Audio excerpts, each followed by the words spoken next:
right, everybody. Welcome to another episode of the TrustEngine YouTube channel. This is both on the TrustEngine YouTube channel as well as the Mortgage Coach YouTube channel. I'm Dave Savage, founder of Mortgage Coach and Chief Innovation Officer of TrustEngine. We've got a very special guest. It's been a while since I've interviewed this person. Before I do, this is the first time I've done an interview with Kareem. Kareem is going to start creating more content with me. He's a leader in the Mortgage Coach or in TrustEngine marketing team. What's up, Kareem? You pumped? So pumped, Dave. I know, I believe most marketers and most industries now, professional industries, know about StoryBrand and how they have helped a lot of businesses clarify the message and build trust with audiences. And I can't be more excited to talk with JJ today. All right. So I interviewed JJ April 2020. I interviewed him, which was just a couple, I won't even say months. It was weeks since COVID. We are going to put a link to that down below, in show notes. First of all, the content was incredible and it was just as relevant today.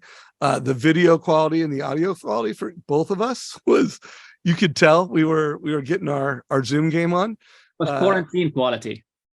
Yeah, it was quarantine quality. I interviewed Donal Miller at the end of 2019. Thank you, Daniel Harkavy, for helping me get that interview. And it was great. Both of those will be down below in show notes. What I thought we'd do, Kareem, I could do JJ's, like, who is J.J. Peterson, but why don't you do the first round of that? And then I'll ask the first question. So for any loan officer watching this, why are we interviewing this guy and why should they listen? So first of all, it's Dr. JJ, right? JJ, he has doctorate in communications, right? And he's the head of StoryBrand. And anyone who has been under a rock for the past, a few years and don't know StoryBrand, StoryBrand is this amazing framework for marketers and professionals in every industry on how to build, how to clarify your message and how to build trust in an authentic way with your customers, so customers listen. And it's based on a storytelling framework where I'm sure JJ will get into this, but you position yourself as the guide and your customer as the hero. So JJ, how did I do? Well done. Awesome. That's awesome. Thank you for the introductions. You're also a co-author. You have a podcast called Marketing Made Simple. You have a book with Donal Miller called Marketing Made Simple. So I want to hear from Dave and then you, of course. I'll put a little frame. So yeah, first of all, it is the one book that, whether you're in sales, you're in marketing, like this Marketing Made Simple is a must. I love StoryBrand and I used to always like, that's the must, but I really feel like Marketing Made Simple incorporates a lot of the one message I'd give to people as we, bring JJ on stage and we start asking him questions is be the guide, not the hero is like literally the most important concept. I actually wrote an article after interviewing Donald for the first time. And, this is something loan officers you want to give to your realtors. And this is something, if you're a head of production, if you're a head of marketing, knowing this and doing this are two different things. So I want everybody, that concept will come up. I'm sure JJ will cover it, but I want you to, you're going to hear things that you've heard before. I want you to ask, like, if you believe it to be true, how well are you executing at that? Because we can all do a lot better. So JJ, I really want to start around AI because it is just, it's the number one headline, not only in mortgage. It is transforming industries and it just started. Like this will always go down, like 2020 will be the year of COVID. And there are, 2027 was the year that the iPhone was launched. It was also, the beginning of the mortgage meltdown, but we will look back a decade from now, we will look back 2 decades from now, and 2023 will be the year that AI, showed up in real world. So, with that said, what are your thoughts on that? And, what's the future for marketers with AI? I'm speaking at a conference in Boston in a few weeks. It's called Inbound. And I looked down the agenda and almost every session, I mean, not every, I'm going to say truthfully, though, 70% of the sessions have to do with AI. It's what everybody's talking about right now. And the big thing is because when ChatGPT launched, it became the fastest growing user app of all time. So what took like Instagram and Facebook and, you know, Twitter to years to get the number of users, basically it took ChatGPT like 30 days. I mean, really, if you look at the numbers, it's insane what it took all these other user apps to grow like millions of users. And it took ChatGPT about 1 month. And so people are using it in all sorts of areas, you know, in video production and anything, but it's really being used a lot right now in marketing. And the first thing I would say is that I think a lot of people who are in the marketing space and are in any kind of space where you're developing communications to go out to mass audiences, AI can be an amazing tool, and you need to be at least a little bit educated on it. So the first thing I would say is everybody needs to be a little educated, and don't be afraid of it. Like, so that's the first thing. Is it's actually fun to play with. If you've never used it before, anybody who's a professional marketer at this point, I'm sure has been using it to some degree. But really, it's just another tool that helps us do our work faster, be creative faster, and reach targeted audiences faster. So that's kind of the bottom line. Is AI, I would say, is not necessarily either good or bad. It is a tool that we can use in the same way that you don't say, well, Instagram is good or bad.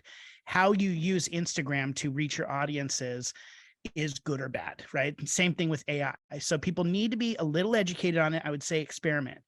But the other thing that I would say right now is that as we start moving forward and more marketers and more businesses and more business owners are going to be using AI, we are going to be putting more and more marketing and more noise out in the marketplace. That's just going to, because it's going to be easier to send out emails on a more regular basis, blog post on a more regular basis, Instagram post on a more regular basis. So more things are going to be out there. AI is not a magic wand that you can wave and reach your target audience. You have to have a clear message to put in to AI generating apps to get out clear message. If you put garbage in, you're going to get garbage out. And I do think there's going to be a lot of garbage out there because people are putting garbage in. Their message is not clear. That's the first piece. And then the second piece is that because there's going to be so much garbage out there, people who continue to have a personal touch, who continue to keep their audience in mind and their target audience in mind when they're creating their messaging, they are going to stand out in the market. When you bring a personal touch, when you bring a targeted touch, and when you keep the customer story first in your message and marketing, that is how you're going to stand out in a sea of noise with AI everywhere. I know I just threw a whole bunch of stuff at you, so feel free, whatever follow-up you have about that. But I'll just kind of sum up what I was saying. The first thing is, one, don't be afraid of AI. AI is a tool that we can use to reach more people and do our work faster. Second, if you don't have a clear message before you start using AI, you are going to garbage in means garbage out. You're not going to have good marketing that's coming out, good communications coming out. And then third, even in the midst of all of this, you need to keep your customer story in mind first and have a personal touch with it all. Otherwise, you're just going to get lost in the sea of noise. Wow. I love that, man. We could just like so much value in that. I could tell already that Kareem's going to want to turn that into some micro content. Yep. Super powerful. So guys, you're in mortgage, noise is up. And by the way, it's already super noisy in social media. It's super noisy in inboxes, and it's only going to go up. And, I've been talking a lot about this from stages because I'm seeing loan officers, do what I call news hacking, where they're taking news and they're taking this national news and then they're, putting their word behind it. They're being the news, which by the way, that's great. But I always say that, you know what, that's great. Do that. But there's a difference between doing it in a way that creates a lot of likes and a lot of views. At the end of the day, you want to do it in a way that creates leads. And if you want to create leads, you need to hyper localize, and hyper personalize. And really, you could just say hyper personalize, because when you say hyper personalize, you're localizing it. So you'll hear me continue to talk about in this stages, like show that those slides, shows that national data. Then if you want to create leads, localize it, and then use a mortgage coach total cost analysis to show like, hey, this is how it helped a family go from renting to owning, and improving their net worth. And then it's in the close go. And if you want me to do one of the, like this story I just shared, you want me to do a story like this, where you've taken national news and you've personalized it, then call me. And then you know what people are doing is they're calling you and they're asking you for your infograph, your personalized infograph that you created. And so mortgage coaches, like, that was so powerful. Kareem. Yeah, so one of the things I do at TrustEngine is content creation and social media management, and AI is very helpful for me, at least in brainstorming ideas. But at the end, the content I'm creating has to be, like you said, JJ, personalized to my audience. It has to be focused on serving them and building trust with them. So, for example, you can use AI, or you can use ChatGPT and tell it, give me 30 Instagram ideas to go viral. This is one way of using AI, right? Another way is identify top problems first-time homeowners or home buyers are facing. And then you can use that as a brainstorming tool to help you actually create content that helps your audience. So JJ, do you have an example how we can use AI and cut through the noise with AI? Yes, what you're talking about is the way that I have found to use AI the best, is that kind of brainstorming, getting things going for me. And the prompts you mentioned, like give me something goes viral, or give me something that top 5 problems new homeowners are facing, or top 5, you can even put in like, make me an expert on this by giving me the top 5 articles that are trending right now. And you can ask it to help you become an expert. So it doesn't do all the work for you, but you can put in questions or information that give you the data you need to then go and write what you need to write and create what you need to create.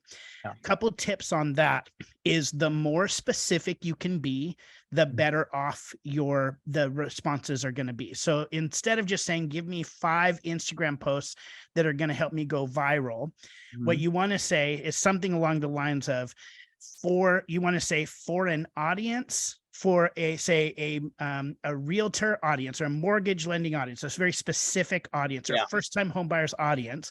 So name the audience, give me 5. So be specific, give me 5, and then give like a tone. You can say, give me 5 humorous posts, give me 5 money-making posts, give me 5 business sounding, something like that. Give it kind of a tone, and then give it the outcome that you want. So what do you want it to do? Go viral, or get me more leads, or something like that. So the more specific you can be in your prompts, the better responses you're going to get. Now, once you get those responses back, don't just sit there and kind of then copy and paste with it, right? This is now where the personalization comes in, because everybody can put in those exact same prompts as you.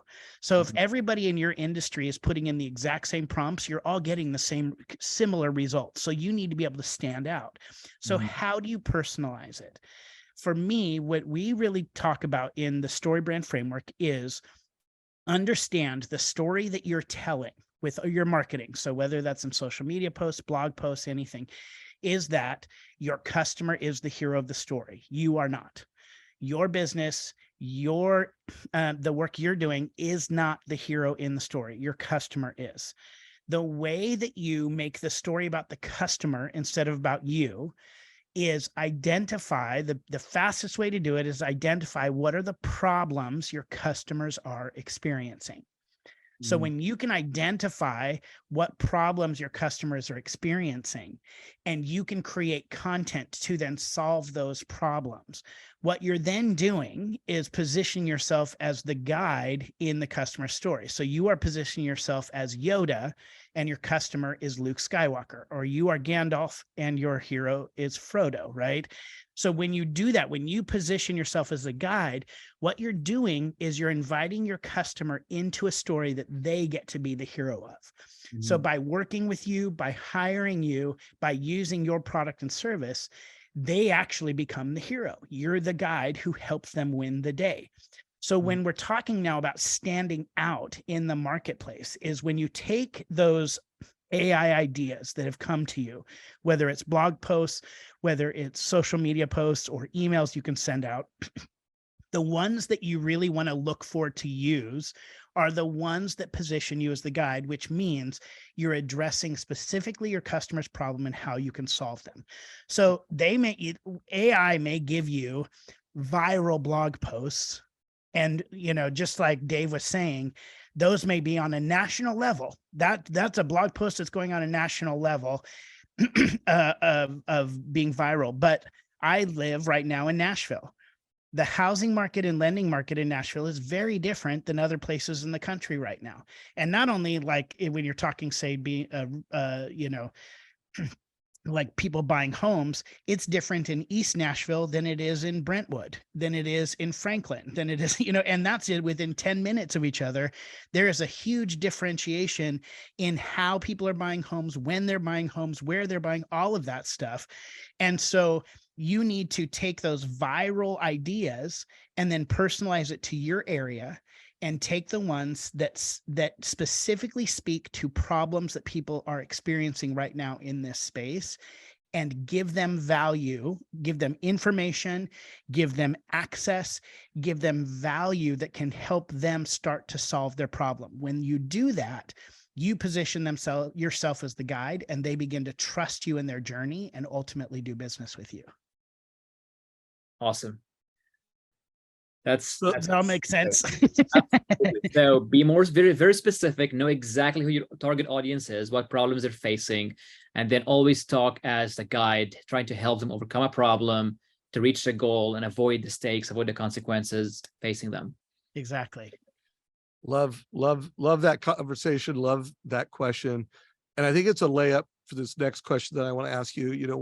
Not one of the biggest problem. People say interest rates are the biggest problem in the market. And they are, but I did a webinar a little while ago, and someone, Rob Chrisman, who people in the mortgage industry know who Rob is, made a point that even if rates were 0% right now, it's hard to find homes. There's an inventory crisis in every single market in America, and realtors need listings. So if you were, while our audience is loan officers, their main referral partners, realtors. So they always want to and we want them to watch this interview. We want them to say, hey, realtors, I got a great interview for you. Yeah. So you could answer this with AI, or you could answer this however you want, but what kind of messaging, how should realtors go about creating messaging to get listings? That is the biggest problem. Any advice on a process to come out with great content, great social media posts, with AI, without AI, any advice to everyone? Yeah, and you're talking specifically for realtors. And so for the loan officers to be able to help realtors, right? Is that kind of what you're talking about? Yeah. Okay, we'll go with that because everybody kind of can understand that a little bit too. So in getting leads and getting things, is because it is such a competitive market and people are feeling a lot of pressure from not only, not enough homes, but also not, the interest rates that are happening right now. What I would do if I was a realtor is I would just name that problem. And there's two different ways to address it. One is basically naming the problem that most people feel like they're priced out of buying a house right now because of interest rates. So just name what people are talking about and people are saying, and then go, but here's the thing, they're actually wrong. That's the hook. Then you're going to create a paradigm shift in the marketplace and begin to differentiate yourself. Even if everybody in your area is saying the same thing, what you're doing is they're not seeing everybody else's marketing out there. They're seeing yours, and you're saying, hey, This is the problem everybody thinks they're experiencing, but let me give you a paradigm shift of why there's actually something different. And so they may say, as a realtor, the reality, and this is to get more leads, right? They're saying that everybody thinks they're priced out of the market because of interest rates. The reality is they're priced, interest rates right now. Well, I don't know how I would say this because I don't know all the details, but I might say something along the lines of the reality is over the long term of a loan, you're between that and renting, you're actually going to save money. So just kind of name that and then go, here's the real problem. The real problem is people aren't able to find homes to buy right now. And then you position yourself as the person who can help people find those homes that nobody else can. And so that's like where you're doing is you're naming your customer's problem. Instead of saying, I'm the #1 real estate agent in the area. I have all of these houses that I have access to. I'm good at this. I'm going to work hard for you. Nope. That makes you the hero of the story. Don't use that as your marketing. When you do that, I talk to marketing to real estate agents all the time. And, you know, when you think of real estate and realtor marketing specifically, you think of like, you know, faces on a bench, right? You think of like a smiley, happy person, like with their arms crossed, like, I'm going to get you the home. And the reality is that's positioning them as the hero. What you need to do is position your customer as the hero. So instead of your face on a bench, it should be a smiley, happy family in front of a house. It should also be talking about how most people are really struggling because they're priced out of the market right now. The reality is we can get you in a home sooner than you think, right? And make it about them, not about you. So those are just kind of a couple quick things of what it looks like to position your customer as the hero by naming the problem that people are experiencing and then talking about how you solve it or solve it differently. So I love that formula. And I want to, it's not a different question, but just kind of the question after the question. Loan officers have databases. And actually one of our solutions is helping monitor that database so that we can predict who's most likely to want to sell their home. Or if someone does sell their home, a listing, you know, alert, hey, such and such just listed their loan or listed their home, which means they're a move-up buyer. So what would be, would there be any nuance to what you just shared if a loan officer was trying to write an email, or if they were trying to write a script to call their customer database and they were looking for people that wanted to move up? Is there any nuance or anything you would add on to that for loan officers to create, you know, move up buyers out of their customer database? So their customer database, they're reaching out to people who are not currently selling, but might be in the near future. Because they're looking for people that want to sell so they can come to their realtors and go, hey, I got one of my past customers, or I got someone in my database that wants to talk to you.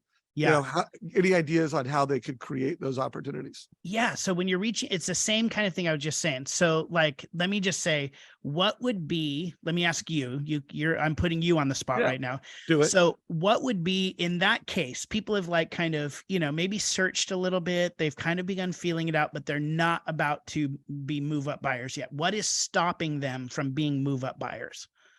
What's like the number 1 or 2 reasons why people don't follow through? They have a 2 or 3% interest rate, and they're like, rates are at 7. They actually want to move up. You know, they've had a kid, they have a new bedroom, but rates are so low that they are like, hey, I'm a household hostage. I'm stuck. Exactly. Which is, I'll just be honest, that's where I am, right? Like I'm literally in that exact same spot.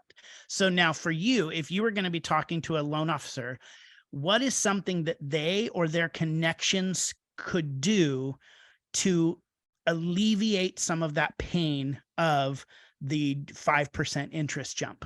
So what we teach, and by the way, our product does this, is that show that family, column A, hey, living in this current home, what do you think homes are going to appreciate? 4% annually? And this is your rate, and this is your payment. Now, what's that move up home? Oh, it's, you know, 20 to 30% more. And oh yeah, the rate's higher, but you think it's going to appreciate that? Look at the long-term impact. What would that do to your net worth in 5 years, 10 years? What would that do to your financial freedom point? So we often, you know, like, don't sell it, just show it based off that customer solutions. And then if the customer's like, I'm still stuck, that's cool. Yeah. But lots of times they're like, oh my God, I didn't realize that. Yes. That will improve my freedom point in life. That will, so that's how we teach people to do Exactly. it. So you're doing it right. And that's what every loan officer should be doing. Because that's the thing, is where a lot of times I've worked with loan officers before, and they lead with service. They lead with like, we're great at service. We get things going quickly and all that stuff, which is a pain point kind of, but not really. The pain point people are really experiencing is that like the move. I don't want to move up because it's going to cost me I have to now take out a loan at 7%. Now, the actual then, and what they're really then, so the loan officer can't quote unquote solve that problem, but the loan officer can really dig into is saying 7% is not your problem. What really we're trying to solve is lifetime wealth. Mm-hmm. And if we actually, and you're afraid that by moving up, you are actually going to lose part of your wealth, potential savings, all of that stuff. And what I want to show you is that by moving up, you're actually going to increase your lifetime wealth, lifetime earning, all of that. And so that's the direction to go. And then when we talk about personalization of it, then what we really need to do is not just say what this happens on a national level, but let's actually take somebody in Nashville who wants to move from East Nashville to Woodbine, or East Nashville to, and it doesn't have to be that specific, but use examples in Nashville of how somebody specifically could be affected by a move over the long-term life of the loan. Love that. Thank you so much. That's so powerful. And I hope every leader of loan officers heard that. I hope every loan officer, and by the way, remember what I said at the beginning, you heard it, you know it, are you doing it? And if you're a head of production, what percentage of your loan officers are capable of doing that? And that's one of the reasons why we're doing Mortgage Coach 10X training right now. Go to mortgagecoach.com/10X. And we're teaching loan officers to do that. And so one thing I want what you're saying real quick, Kareem, is just that. So my dissertation, it was on narrative framework and narrative marketing. And I really, very simply, I wanted to understand, is narrative marketing effective? What types of stories are more effective? And bottom line is, when you use a narrative framework that positions your customer as the hero, it actually outperforms other forms of marketing. So data-driven, feature-driven, those kind of things. So that was the first question I wanted to know is narrative marketing effective? The answer was yes. The second question I wanted to know is, who is it effective for? Is it better if you are a giant business or a small business, if you have years of experience or no experience, or if you are in if you're in a service industry, or you sell direct to clients, or you're a B2B kind of business? I was looking at everything. I looked at every variable possible. And what came back was that it works for every type of company, every type of business, every type of service. There was one variable that made a difference on effectiveness, and that was implementation. Literally. You said it. It's one thing to know it, but if you only know it, and we'd think sometimes just by knowing it that we're going to have success, we're not. Implementation is the key to success. Now that sounds very like elementary and dumb, and I literally spent 9 years studying narrative theory to come to that conclusion. But the reality is, if you know it, you need to do it. And here's the great thing about what my dissertation, actually the research showed, is if you do it a little bit, you actually will still see success. So you don't have to, like, everybody thinks, well, I have to go all in and I have to create this entire plan and everything. No. If you start with your social media, if you start with one email, if you start with one lead generator, if you change some language on your website, each step that you take incrementally increases your success. But the fun part about it is, one step, literally doing one thing, sending one email, will allow you to see some success in this space. Implementation is the key. Just knowing is not enough. You have to do. Absolutely. Thank you, Jay. This is a really amazing advice. And I just want to highlight something very quick. One thing I love about our product is that it's not just focused on selling an external problem.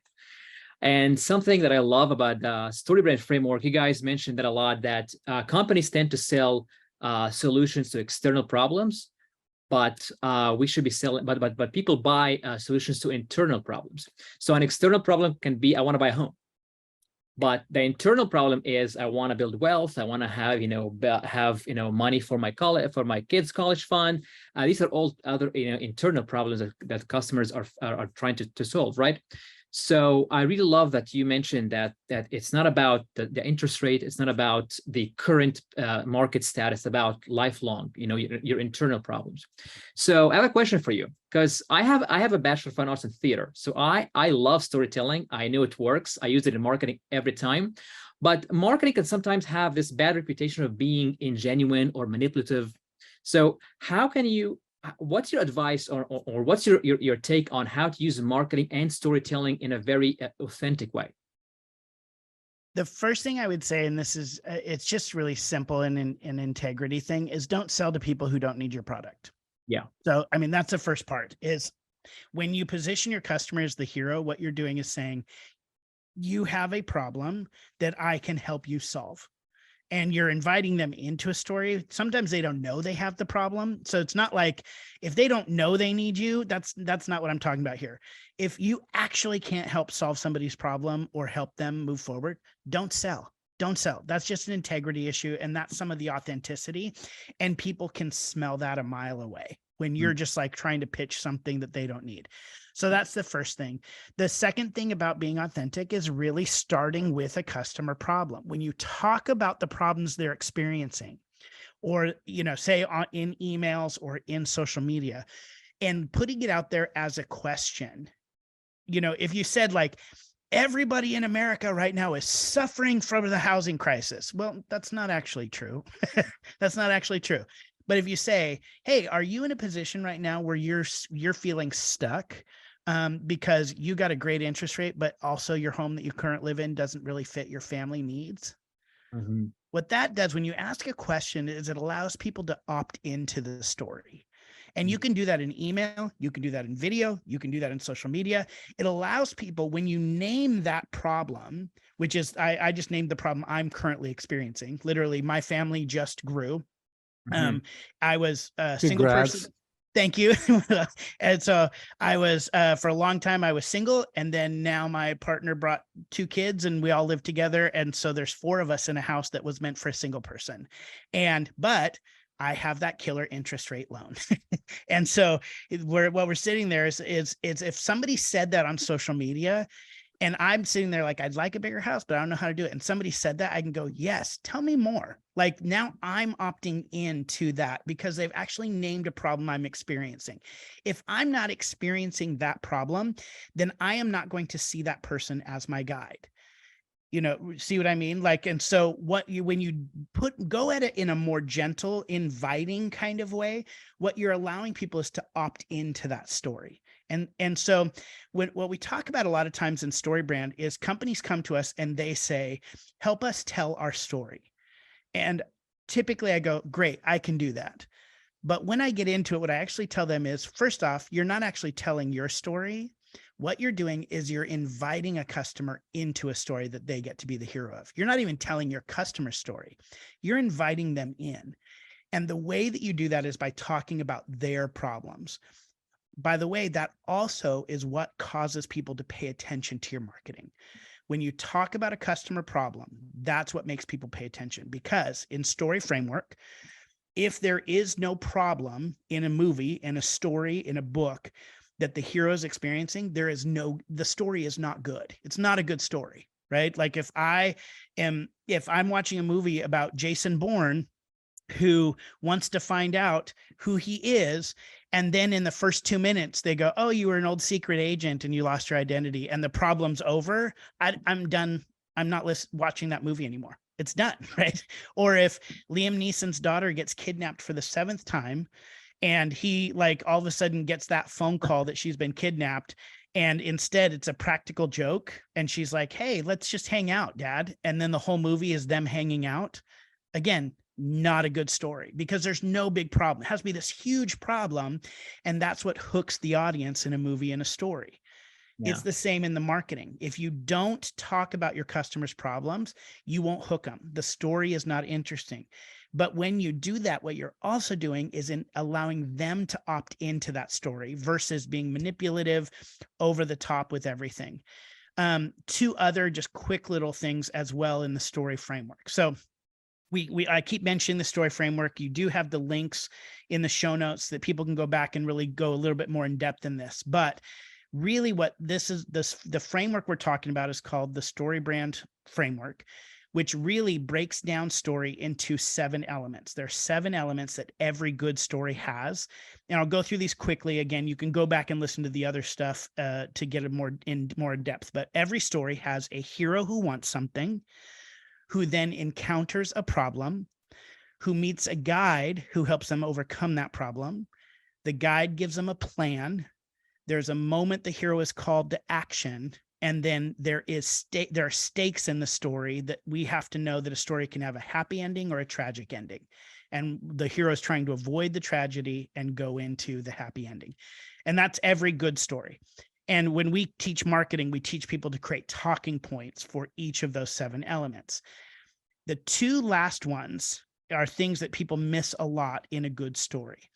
When you are doing marketing and when you're also writing a screenplay, what you have to do is cast a vision and get the audience hopeful for a happy ending, rooting for the guy to get the girl to become the president, like all of those things. We need to know what that life can look like on the other side of the hero solving their problem.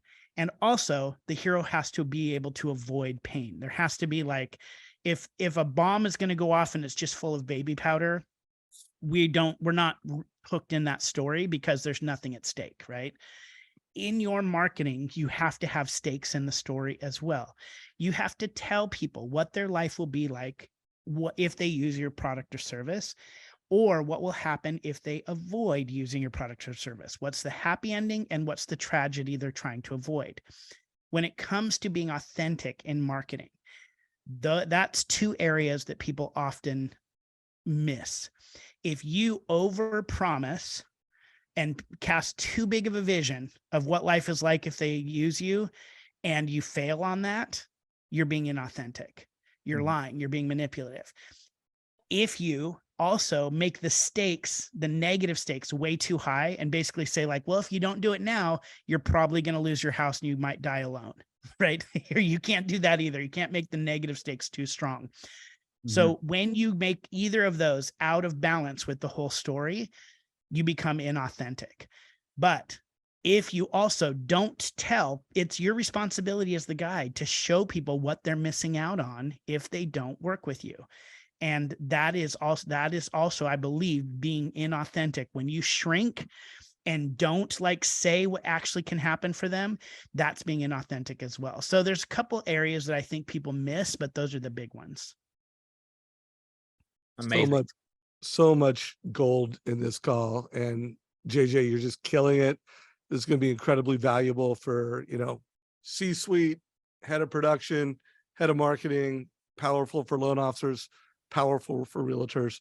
So, this is, there's going to be some quotes in this in a halftime report that I'm writing with Kristen Messerly, and she's the executive director of First Home IQ, which is a nonprofit dedicated to bringing more financial literacy to high schools and colleges. Like, hey, let's create, the mortgage and real estate professionals in an organized, thoughtful way of educating high school, college age, Gen Z, let's say. Also, first-time homebuyers are, just a tremendous opportunity for mortgage and real estate. Any suggestions or any nuance to creating effective marketing content that will both, inspire Gen Z, but move, inspire and educate. Like part of, when I talk to Kristen, it's like, we can't just educate, we got to inspire and educate Gen Z. Anything come to mind? Oh man. I think that, authenticity is obviously an overused word, but it's really key. Is that Gen Z has, and the younger generations in particular, have grown up with versions of AI and a lot of noise in the marketplace and the internet, and they can just smell it when it's inauthentic. So I think that's the first thing, is just being real with everything that you're talking about. The other part is that, I think everything in that world needs to have some kind of global good attached to it. You have to show people how what you are doing is making the world a better place. That's really big with Gen Z and younger generations right now, that if you're not a good company that is actually helping the world be a better place, that is baseline. That is just baseline. It used to be that like that was a differentiator. The truth is now that's baseline. Now, here's what I would say. And so because of that, I think what a lot of organizations do is they lead with that. I would still argue, don't lead with that. Don't lead with, we make the world a better place, so work with us. They want to make the world a better place. So they're not going to give you money so that you can make the world a better place. They want to make the world a better place. So everything that you're doing, show them how your company is helping them, or your organization, your nonprofit, whatever you're doing, is helping them make the world a better place. Those are just, I mean, there's a lot more to it, but because obviously you can get into, different social media trends and all that stuff. But those are the big things I would say. You have to be authentic, and you have to show them how not only are you baseline good for the world, but how when they work with you, they get to be good for the world. I love that you said that, because, one of the things to, help loan officers connect with this mission, the fact that they are going into high schools and they are a first home IQ realtor, actually helping the next generation do better. We think that's going to make them, more successful. Like, teachers are going to do business with them. Parents are going to do business with them. And Gen Z is like, oh, you're helping educate the next generation. It's going to make them a more effective mortgage or real estate professional with that demographic. In addition to the fact, we really think there's a financial literacy crisis in America. There's obviously an affordability crisis in America. And while we can't solve it, we could put a real dent in it with that. Yeah. And here's something going back to that a little bit with authenticity, is that I don't think with the authenticity, you don't have to shy away from the fact that they can do business with you, right? That's like, if you go in and just go, hey man, I'm just here out of the goodness of my heart, and I'm just doing this because I really believe the world's a better place, whatever. I'm not going to, no. When you even shrink in that space, what you're doing is you're actually being really inauthentic. So don't be afraid, even while you're doing those things, to say, and by the way, I'm a person that can actually help you. Like, and here's my business card. Like, don't be afraid of that. If you just make it about like this, I'm just doing this altruistically and I'm not actually doing this for business, people smell that. And they're going to actually distrust you in that process. Even when you're going in and helping people and making the world a better place, just because I don't think that help working in that space, like helping people with financial literacy and making their lives better, even for free, needs to be at odds with you growing your own business. They don't need to be at odds. And if you pretend like they are, that's actually really inauthentic, and the kids and the teachers can smell it. Mm-hmm. So be honest. Well, and just to add on to that, I mean, if you are watching this and your advice makes a difference, like if you were, JJ mentioned, hey, he's in this dilemma, like if you're a loan officer that could, very effectively and quickly ask him some questions and show him, hey, you could be an accidental landlord. I know when you bought this house, it wasn't the plan, but look, you could rent it out. This is what it looks like. You could move up. This is what it looks like. And look what that would mean to you in 5, 10, 20 years. If you could authentically do that, visually, what, you show up differently. Like, you believe that my advice is the best way I can serve you. So, what JJ just said, right, listening, it's good selling. And it's good for them. But here's the deal. You authentically need to be that advisor. Like, if you just, hey, I quote rates, I do loans, I know how to close loans on time, I know how to solve problems, I'm good with service, like, that's just not enough going forward. So Kareem, I'll give you the last question for JJ, and then we'll wrap up this incredible interview. Sure. So one thing I really love about the StoryBrand framework, again, is the one-liner, the concept of a one-liner, or specifically the answer to the question, what do you do? Right? So could you please share with us this framework? How can a mortgage professional answer this question or lead with with what they do? Yeah, so what we call this a short story. And so it's kind of almost like an elevator pitch, but Mhm. it's the phrase you should use anytime you're explaining what you do. When you get that question, what do you do? Or you're even literally getting up on stage or getting in front of an audience to pitch or anything, any group that you're pitching to, it's called a one-liner, and it's basically comprised of three parts, three talking points. And you kind of start by creating these as separate talking points. This is the easiest way to do it. It's create it as three separate talking points and then put it together in one or two cohesive sentences that make sense. Here's the three parts. You start by naming what problem your customer is experiencing that you can solve. So talking point one is naming the problem. Talking point two is how you solve that problem. So you just say, I do this, basically, or you name your business, your company, and say, we do this. And then the third part is you talk about what success your customer will experience after they've worked with you. So I'll give you a version of a StoryBrand one-liner. So if somebody comes up to me and says, what do you do? I might say something like, so many companies are really struggling to stand out in a sea of noise because they don't know how to create a clear story in their marketing. At StoryBrand, we help companies create clear messaging in their marketing so that they can connect with more customers and grow their business. Nice. The three parts there.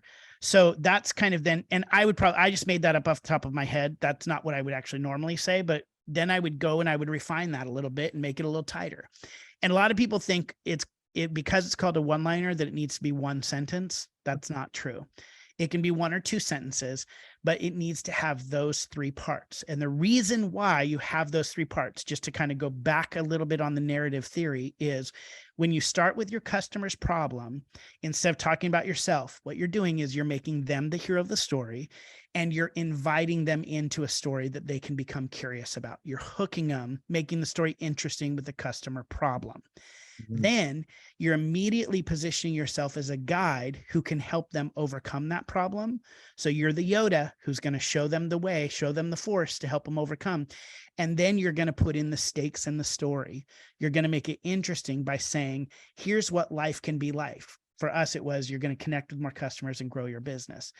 When you use those three parts, it's a complete story, beginning, middle, and end, that positions the customer as the hero, makes it interesting by hooking them with a problem, and casts a vision for what life can be like after they've used your product or service.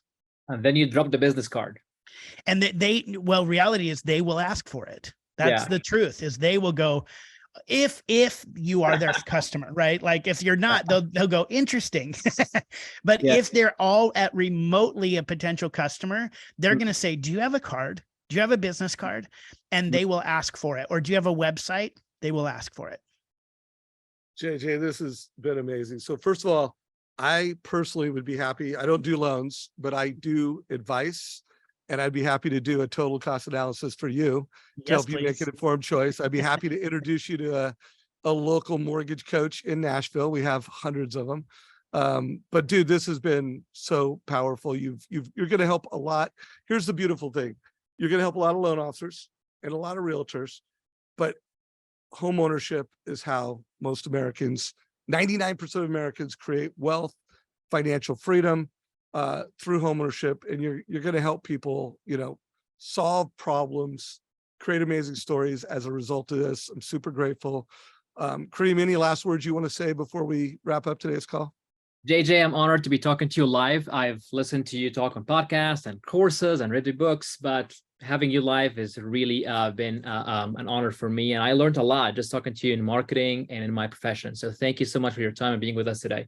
Oh my gosh, this has been fantastic. And that's my heart too, is really, like, I was somebody who struggled with marketing and felt like I was being manipulative or, was trying to push and be salesy. And once I discovered this framework that really made the customer the hero, it helped me as a marketer and a business owner. And that's what I want to do for everybody who's listening. And if anybody is interested in kind of learning some more about this and actually beginning the process of trying to figure out how to create your own marketing story about making your customer the hero, they can actually go to storybrand.com/brand script. Brand script is one word.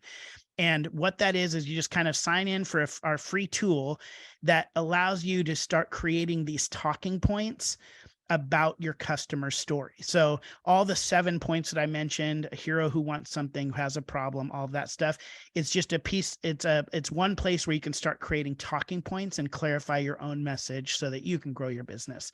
So that's storybrand.com/brand script. And we're going to put a link down below. I have personally been through the process. It's helped Mortgage Coach. It helps TrustEngine.